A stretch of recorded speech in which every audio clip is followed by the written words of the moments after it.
અયોધ્યામાં રામ મંદિરની પ્રાણ પ્રતિષ્ઠાને લઈને દેશભરમાં રામ ભક્તિનો માહોલ જોવા મળી રહ્યો છે। આ ભક્તિમાં જોડાવા માટે સુરતથી બે યુવકો 1 કરોડની કાર લઈને અયોધ્યા જવા નીકળ્યા છે।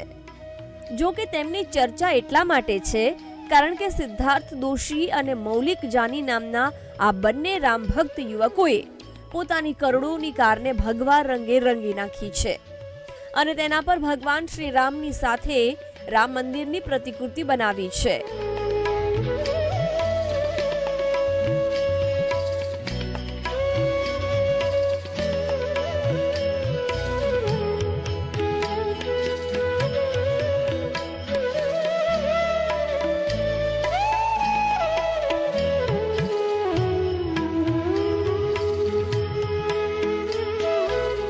ભગવાન શ્રી રામનો જન્મોત્સવ થઈ રહ્યો છે। 22 જાન્યુઆરીના દિવસે પ્રાણ પ્રતિષ્ઠા થઈ રહી છે, તો એ ઉત્સવ મનાવવા જઈ રહ્યો છું।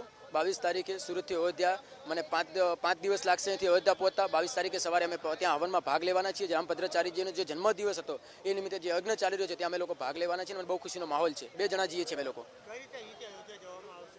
અનેક મહાનુભાવના આશીર્વાદ લેશું, અનેક મહાન સંતના આશીર્વાદ લેશું અને અમે 22 તારીખે સવારે અયોધ્યા પહોંચશું। સિદ્ધાર્થ અને મૌલિક પોતાની કારથી 1400 કિલોમીટરનું અંતર કાપશે અને રસ્તામાં આવતા તમામ મંદિરો અને આશ્રમોમાં પ્રાણ પ્રતિષ્ઠા મહોત્સવની ઉજવણી કરતા 22 જાન્યુઆરીએ અયોધ્યા પહોંચશે। સુરત હંમેશા કંઈ ને કંઈ નવું કરતું આવે છે।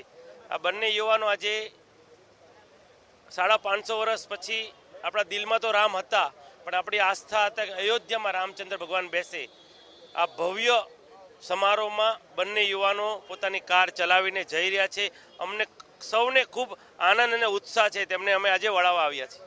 ટેક્સટાઇલ ઉદ્યોગ સાથે જોડાયેલા આ બંને યુવાનોનું એક જ લક્ષ્ય છે, હર ઘર રામ અભિયાનમાં લોકોને જોડવાનું અને આ જ અભિયાન સાથે તેઓ અયોધ્યા પહોંચી ભગવાન રામના દર્શન કરશે।